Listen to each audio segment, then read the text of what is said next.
Demain, 1 TGV sur 2 circulera et 3 TER sur 10 en moyenne. Une grève qui, dès ce soir, a des conséquences pour les voyageurs.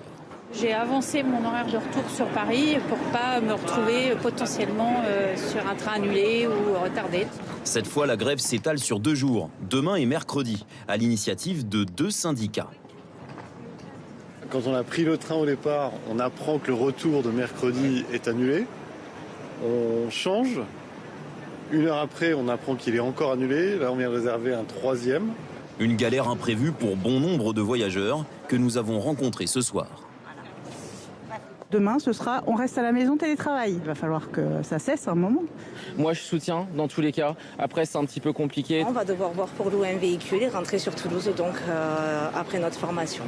En Ile-de-France, si 8 bus sur 10 rouleront demain, ce sera loin d'être le cas pour les métros. Certaines lignes ne seront ouvertes qu'aux heures de pointe, les autres toute la journée mais avec un trafic réduit. À Lyon, les transports fonctionneront plutôt bien, tout comme à Bordeaux. Ce qui ne sera pas le cas ni à Nice, ni à Montpellier par exemple. Des perturbations aussi dans les écoles. Toutes les organisations syndicales appellent à la grève demain. Certaines, comme ici à Paris, sont totalement fermées. Notre fils de 10 ans restera seul à la maison. Ça le responsabilise un peu, il se fera son repas tout seul. Quant à samedi prochain, des manifestations sont prévues, mais pas de grève massive. C'est l'annonce du jour du côté des syndicats. Les trains circuleront normalement. On veut se donner les moyens qu'il y ait maximum de personnes samedi. On veut que ça soit une manif en famille. Voilà, et pour ça, il ne faut pas qu'il y ait de galère pour y aller. On veut garder l'opinion publique avec nous. Et donc pour ça, voilà, on appelle à la manif et pas à la grève. Résumons. Trafic très perturbé à la SNCF demain et mercredi, mais fluide ce samedi. Les habitants des zones A et B pourront donc aussi partir en vacances comme prévu.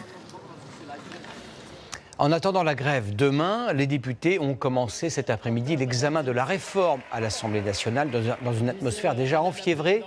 Hier, Elisabeth Borne a proposé une amélioration pour ce qu'on appelle les carrières longues. Regardez 3 exemples avec Léa Kebdani, Antoine Casabonne et Renan Hellec. Tom a commencé son emploi en alternance il y a quelques mois, à 20 ans à peine. Sans le savoir, il est rentré dans une carrière longue. Il devrait donc faire partie de ceux qui n'attendront pas 64 ans pour leur retraite. Il pourra partir dès 63 ans, à condition d'avoir cotisé durant 43 années. En étant en alternance, c'est comme travailler, même si j'apprends. À côté, je travaille et je trouve ça normal qu'on soit récompensé.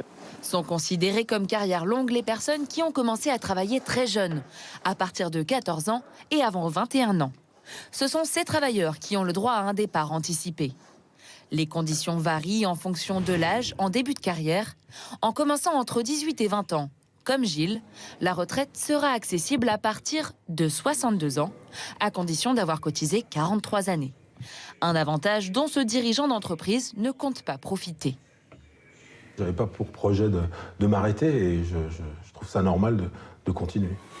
3e exemple, Michel, qui a commencé à travailler avant ses 18 ans.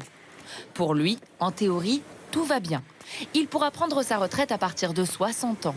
Mais il faudra travailler plus que les autres, 44 années de cotisation. Je pense que bon, on a accompli notre carrière. Ça serait bien de partir à nos 43 années de cotisation. Et s'il faut faire un trimestre de plus ou 2, je ferai les 2 trimestres. Dernier cas plus rare, les Français ayant commencé à travailler avant leurs 16 ans pourront prétendre à la retraite à 58 ans.